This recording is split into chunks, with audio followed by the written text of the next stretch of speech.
Bismillahirrahmanirrahim. Assalamualaikum warahmatullahi wabarakatuh.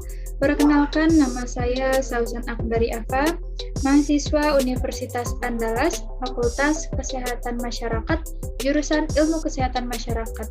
Pada kesempatan kali ini, dalam mata kuliah Dasar Ilmu Kesehatan Masyarakat, saya akan menjelaskan garis besar dari peran SKM dalam menanggulangi masalah gizi masyarakat dan bagaimana SKM berkontribusi dalam pembangunan. Pertama-tama, kita akan membahas definisi gizi. Gizi merupakan substansi organik berupa zat pada makanan yang dibutuhkan oleh tubuh.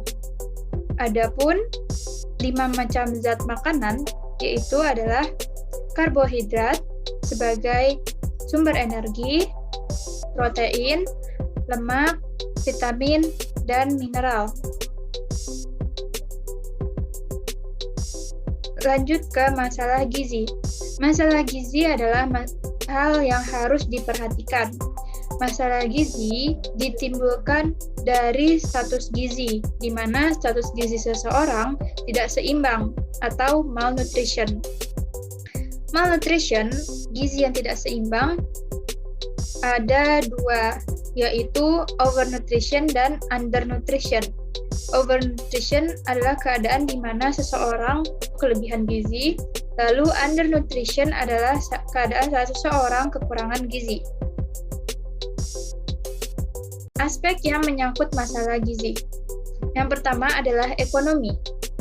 Seseorang biasanya terkendala di dalam ekonomi sehingga tidak dapat memenuhi gizi untuk dirinya maupun keluarganya.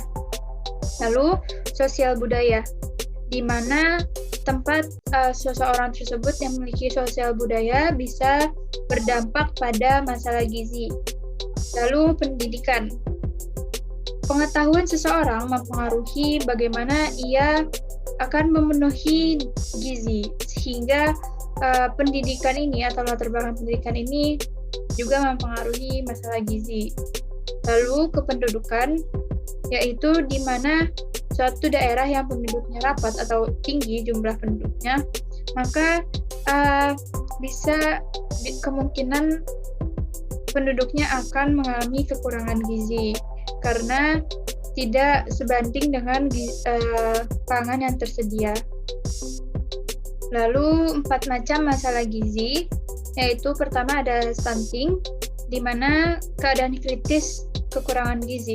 Seorang anak akan memiliki tubuh yang pendek dari standar usianya, dan stunting juga menghambat otak dan tumbuh kembang. Lalu wasting, di mana berat badan anak turun drastis hingga tidak proporsional terhadap tingginya. Juga ada obesitas, yaitu keadaan ketidakseimbangan antara konsumsi kalori dengan kebutuhan energi, di mana seseorang mengonsumsi makanan tidak sesuai dengan kebutuhan energinya. Lalu anemia, di mana konsumsi zat besi pada tubuh kurang dari kebutuhan tubuh. Anemia biasanya dialami oleh wanita. Lalu, peran SKM dalam mencegah masalah gizi dan kontribusinya. Pertama, menganalisis serta mengidentifikasi terkait masalah gizi. Seorang SKM harus mampu menganalisis data serta mengolahnya hingga mengidentifikasi terkait masalah tersebut hingga mendapatkan solusi. Lalu, yang kedua, mampu menciptakan ide-ide terbaru dalam bidang kesehatan terkait upaya preventif dan promotif dalam menanggulangi masalah gizi. Seorang SKM harus bisa berinovasi di bidang kesehatan dan di bidangnya yaitu untuk preventif dan promotif untuk menanggulangi masalah gizi. Yang ketiga, melakukan sosialisasi dan penyuluhan kesehatan kepada masyarakat agar masyarakat memahami serta menyadari pentingnya gizi. Terkait dengan promotif, yaitu sosialisasi dan penyuluhan, sehingga masyarakat dapat memahami serta menyadari pentingnya gizi. 4. ikut andil dalam pengabdian masyarakat. Yang kelima, memanfaatkan teknologi sebagai media promosi kesehatan yang efektif. Nah, haruslah bisa memanfaatkan kemajuan teknologi untuk memanfaatkannya sebagai media promosi hingga pesan kesehatan yang dapat sampai kepada masyarakat. Lalu, keenam, mendukung program pemerintah agar masalah gizi dapat teratasi dengan baik.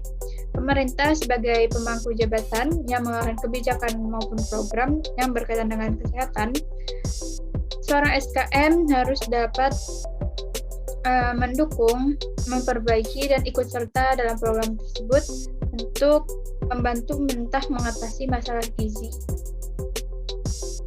Sekian yang dapat saya sampaikan. Mohon maaf jika ada kesalahan dalam penyampaian. Terima kasih atas perhatiannya. Assalamualaikum warahmatullahi wabarakatuh.